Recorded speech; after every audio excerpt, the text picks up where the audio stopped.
Ναι, καλημέρα σας. Είμαι η Σούλα, η Χρυσούλα καλύτερα. Είμαι η μαμά της Γεωργίας. Σήμερα λέω να κάνουμε μουσακά. Λοιπόν, εγώ για το μουσακά θα χρειαστώ από αυτές τις πατάτες που είναι, πόσα κιλά, μισό λεπτό, είναι 3 κιλά, θα χρειαστώ περίπου 1,5 κιλό. Για ένα ταψάκι, 25 πόντους, λοιπόν, βάζω 3 μελιτζάνες, τις οποίες θα τις κόψω και θα τις βάλω στο αλατοπίπερο για να φύγει η πίκρα, και ένα πακέτο πιπεριές κέρατο για την ώρα και 400 γραμμάρια κιμά.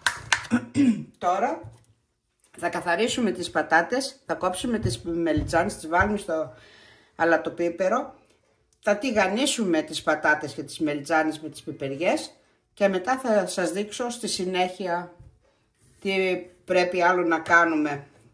Για την ώρα περιμένουμε. Ευχαριστώ. Εδώ βάζουμε σε μια λεκανίτσα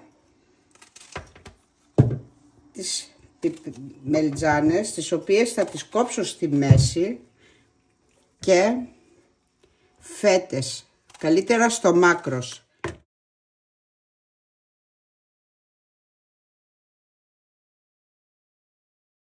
Λοιπόν, μέχρι να τηγανιστούν πατάτες οι μελιτζάνες, θα ξεκινήσουμε να κάνουμε το γκιμά για να κερδίσουμε και λίγο χρόνο.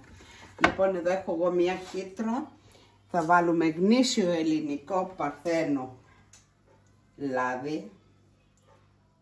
Αυτό το λάδι το έχουμε πάρει Χαλκιδική από ένα φίλο από τη Χαλκιδική στην Ελλάδα. Λοιπόν, θα βάλουμε, θα αφήσουμε λίγο να κάψει το λάδι. Εγώ θα χρησιμοποιήσω γύρω στα 400 γραμμάρια κιμά. Τον είχα μέσα στην κατάψυξη, οπότε εντάξει, φτάνει. Θα κόψουμε το κρεμμυδάκι. Έχουμε και τον εγγονό που μουρμουράει. Τι να κάνουμε. Γιαγιά. 3 χαριτωμένα εγγονάκια έχω.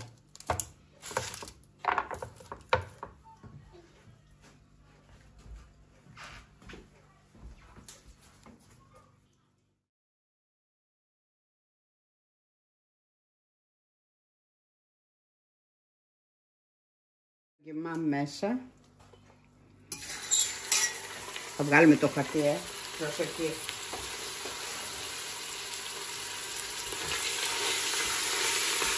Εγώ θα χρησιμοποιήσω τη χύτρα για να το κλείσω, να γίνει και πιο γρήγορα. Θα πάρουμε μια ξύλινη κουτάλα, καλύτερα.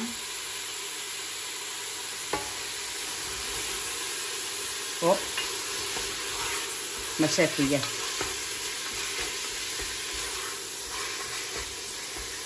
Λίγο περισσότερο κιμάς χρειάζεται. Τώρα εγώ, όπως είπαμε, τον είχα μέσα στην κατάψυξη και λόγω δουλειάς δεν πρόλαβα να πάω να πάρω. Λοιπόν, αφού έκαψε λίγο, τσιγαρίστηκε. Φυσικά είναι ο κλασικός ο κιμάς που κάνουμε και για την μακαρονάδα μας. Εγώ θα χρησιμοποιήσω αλάτι, πιπέρι. Εγώ ρίχνω και λίγο κανέλα μέσα. Δίνει μια διαφορετική γεύση. Θα πάρουμε ένα κουτάλι. Θα βάλουμε γύρω στο μισό. Και λίγο είναι και λίγο παραπάνω μας πέσει, δεν πειράζει, διότι θα είναι και οι πατατούλες, οπότε τραβάει. Αλλά εντάξει, να μην γίνει και λύσα. Θα χρησιμοποιήσουμε πιπεράκι, λίγο. Εγώ βάζω λίγο κόκκινο πιπέρι, άμα θέλετε καυτερό ή όχι. Εγώ δεν το τρώω το καυτερό. Η κόρη μου της αρέσει. Λίγο κανέλα. Θα βάλουμε 3 φύλλα δάφνη. Ελληνικιά μου την έφεραν από την Ελλάδα, κάτι γνωστή μου, από την Κομοτηνή. Λοιπόν, τη βάλαμε.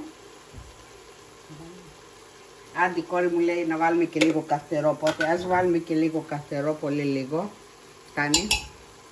Θα φάνε και τα παιδιά, τα μικρά. Λοιπόν, τώρα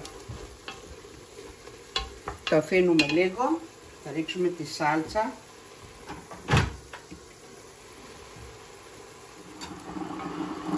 Εγώ θα βάλω πούμαρο, εντάξει, πούμαρο στην Ελλάδα. Εδώ ζούμε στη Γερμανία, οπότε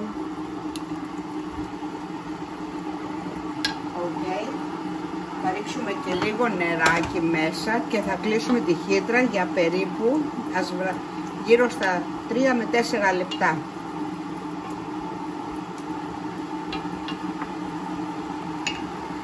Δεν χρειάζεται πολύ νεράκι στη χύτρα.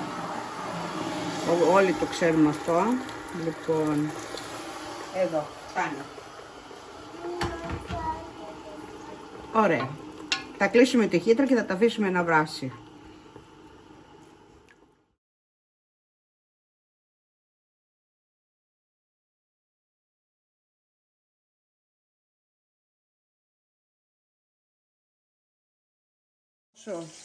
Τηγανίζουμε τις μελιτζάνες, θα κόψουμε τις πιπεριές, να τις τηγανίσουμε και αυτές στο ίδιο το λάδι που έχουμε τις μελιτζάνες, και μετά μας μένουν μόνο οι πατάτες. Λίγο προσεκτικά, γιατί όλοι ξέρουμε, όλες οι νοικοκυρές, ότι οι πιπεριές λίγο πιτσιλάνε, και οι μελιτζάνες φυσικά, αλλά οι πιπεριές λίγο περισσότερο. Τις κόβουμε έτσι στη μέση, βγάζουμε τα σποράκια από τη μέση. Θα τις ρίξουμε αλατάκι και είναι έτοιμες για το τηγάνι μας.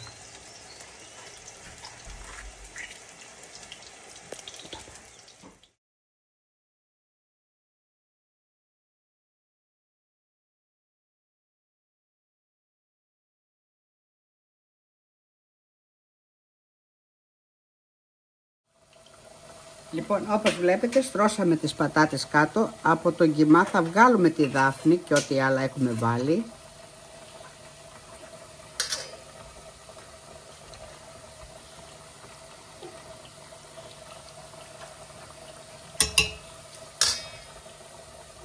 Λοιπόν, και βάζουμε τον κιμά επάνω στις πατάτες.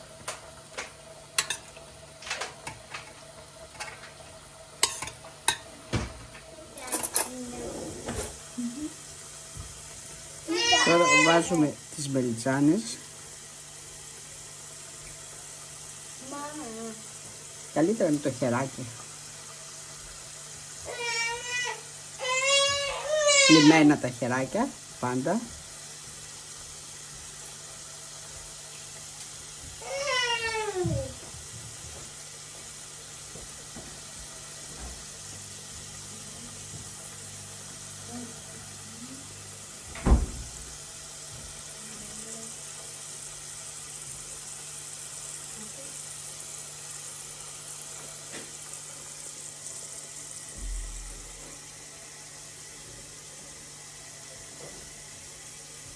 Να έχει παντού.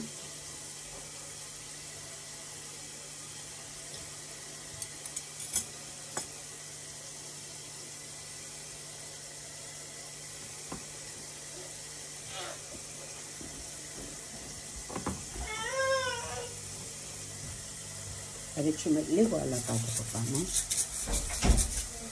και βάζουμε το τέλος τις πιπεριές μας.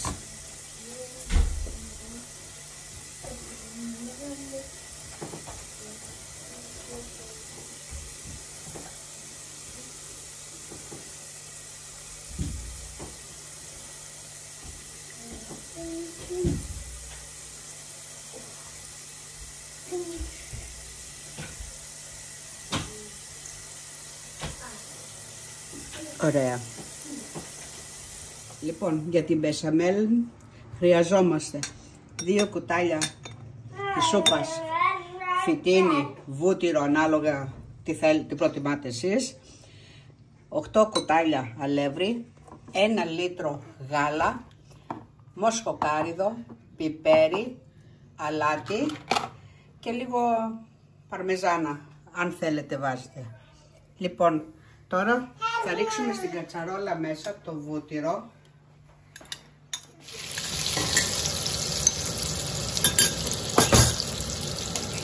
Αφού έλειωσε το βούτυρο θα ρίξουμε το αλεύρι μας. Θέλουμε λίγο να καβουρδιστεί ή να έγινε έτσι, αν μην το φοβηθείτε. Ρίχνουμε το γάλα.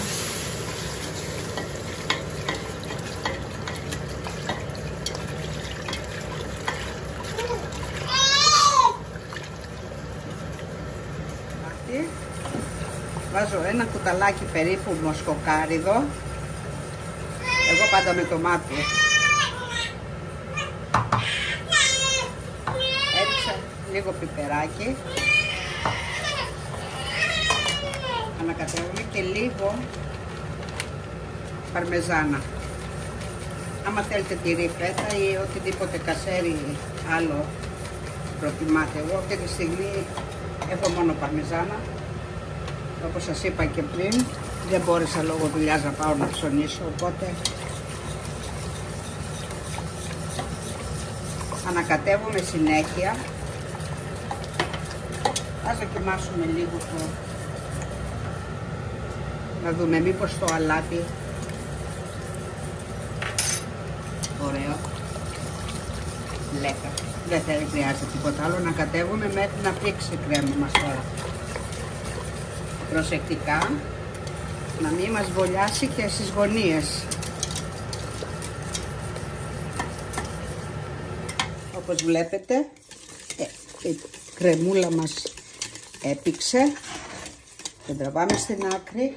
Έχουμε ένα αυγουλάκι εδώ τώρα, το οποίο λίγο με ένα πυρουνάκι να μην μας τηγανιστεί. Προσεκτικά. Και το ρίχνουμε σιγά σιγά ανακατεύοντας.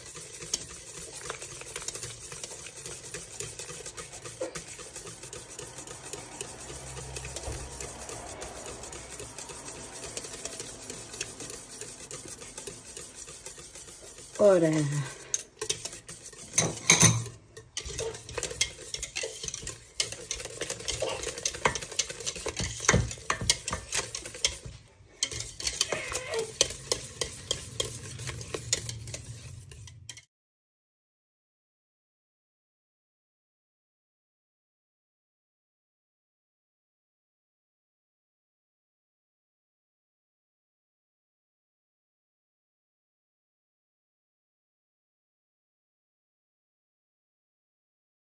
Ωραία.